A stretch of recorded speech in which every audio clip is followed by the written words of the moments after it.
गिलाद के रामोत नगर को प्राप्त करना चाहता था, लेकिन ऐसा करने में उसे मदद की जरूरत थी। इसलिए उसने यहूदा के अच्छे राजा यहोशापात से ये विनती की कि वह इस दुश्मन के खिलाफ जाए जो उनके लिए भी एक दुश्मन था। उसने कहा कि इस अभियान में यहोशापात उनके साथ साथ शामिल हो। यहोशापात ने कहा कि वह अहाब के साथ सेना में शामिल होने के लिए तैयार है, लेकिन उन्हें पहले परमेश्वर की सलाह लेनी चाहिए। अहाब ने मूर्ति पूजक देवता बाल की पूजा करने के लिए सालों पहले यहोवा को त्याग दिया था।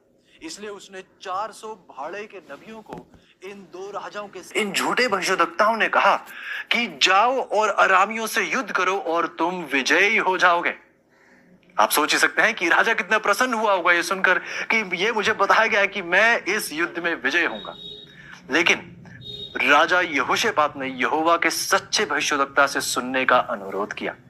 अहाब ने कहा कि यहोवा का एक भविष्यद्वक्ता रह गया है जिसका नाम मिकाया है, परंतु उसने यह भी साथ कहा कि मैं उससे घृणा करता हूं।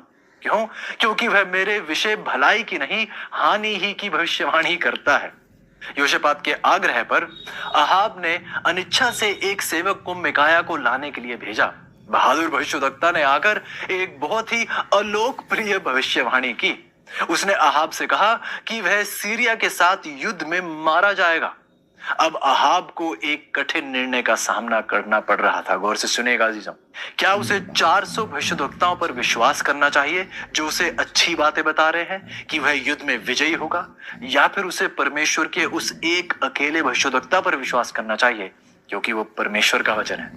बाइबल हमें बताती है अजीजों, यदि आप पढ़े पहले राजा की 22 की 28 में, बाइबल कहती है मिकाया ने कहा यदि तू कभी कुशल से लौटे तो जान कि यहोवा ने मेरे द्वारा नहीं कहा। ऐसे हम देखते हैं कि भविष्यद्वक्ता ने उसे बहुत स्पष्ट रूप से बताया था राजा को कि जो मैं आपसे बता रहा हूं ये मेरे शब्द नहीं, ये यहोवा के कहे हुए शब्द हैं। और यदि आप उस जंग से सही सलामत लौट आएंगे तो आपको पता होगा कि ये परमेश्वर की ओर से नहीं था। जो जिद्दी राजा अहाब ने यहोशापात को उस भविष्यद्वक्ता मिकाया की चेतावनी को ठुकराने के लिए और उसके साथ युद्ध में शामिल होने के लिए राजी कर लिया। उसने सोचा कि वह पूर्ण कवच पहनकर यदि वो इस युद्ध में आगे जाएगा तो उस युद्ध की जो सीमा थी उस पर जाकर इन सब चीजों से बचकर, उसने सोचा कि यदि वह उस पूर्ण कवच को पहनेगा, यदि युद्ध की जो आगे की जो सीमा थी उससे दूर रहेगा, उसने सोचा कि वह इन सब चीजों से अपने आप को बचा सकेगा, प्रभु की भविष्यवाणी को मात दे सकेगा। परंतु चीजों हम देखते हैं कि अहाब ने बहुत देर से इस बात को सीखा।